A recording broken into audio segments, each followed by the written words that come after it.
بسم اللہ الرحمن الرحیم۔ ماہ رمضان میں قرآن کریم کے نزول کے حوالے سے گفتگو جاری تھی کہ اللہ تعالیٰ نے یہ پاک کلام ماہ رمضان میں نازل کیا، کسی وجہ سے منقطع ہو گئی۔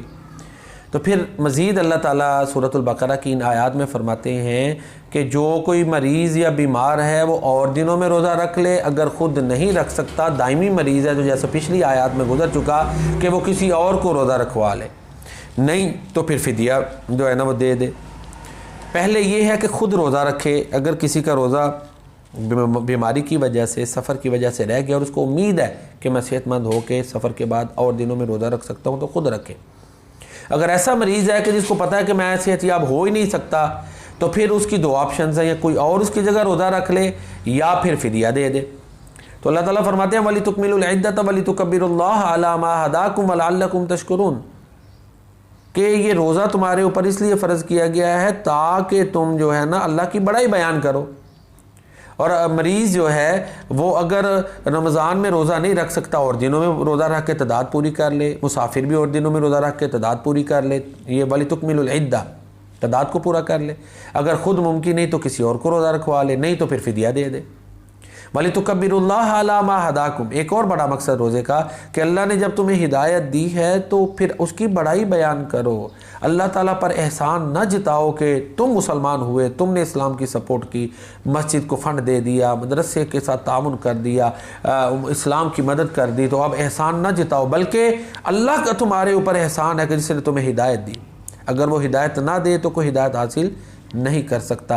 مَن يَهْدِهِ اللَّهُ فَلَا مُضِلَّ لَهُ وَمَن يُضْلِلْ فَلَا هَادِيَ لَهُ۔ سورہ حجرات میں موجود ہے نا، کچھ دیہاتی مسلمان ہوئے تو احسان جتانے لگے، تو اللہ تعالیٰ نے سورہ حجرات میں کہہ دیا يَمُنُّونَ عَلَيْكَ أَنْ أَسْلَمُوا قُلْ لَا تَمُنُّوا عَلَيَّ إِسْلَامَكُمْ بَلِ اللَّهُ يَمُنُّ عَلَيْكُمْ أَنْ هَدَاكُمْ لِلْإِيمَانِ إِن كُنتُمْ صَادِقِينَ۔ اسلام لا کر نبی یہ تمہارے اوپر احسان جتاتے ہیں، کہہ دو کہ اللہ کا تمہارے اوپر یہ احسان ہے کہ اس نے تمہیں ہدایت دی۔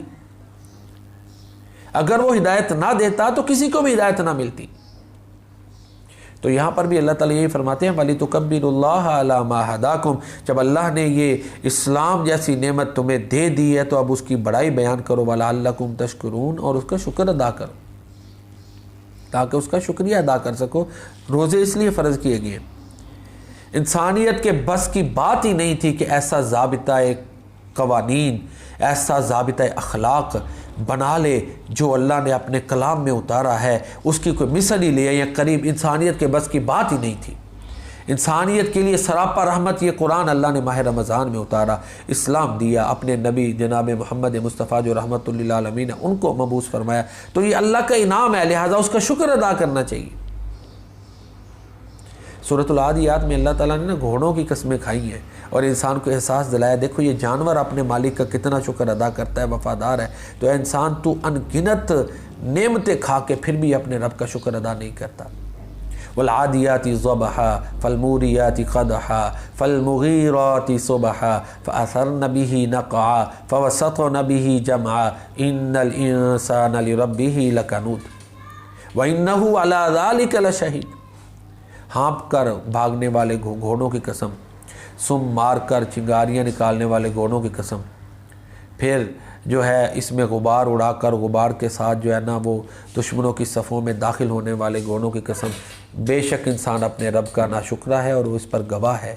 تو گھوڑا جو صرف اناج کے عوض اپنے مالک کا اتنا وفادار ہے، تو انسان جو انگنت نعمتیں کھاتا ہے اس کو اس کا شکر ادا کرنا چاہیے، وفا کرنی چاہیے۔ تو یہ مختصر سی توضیح تھی سورۃ البقرہ کی 3 آیات کی روشنی میں جو 2 دروس میں بیان کی گئی۔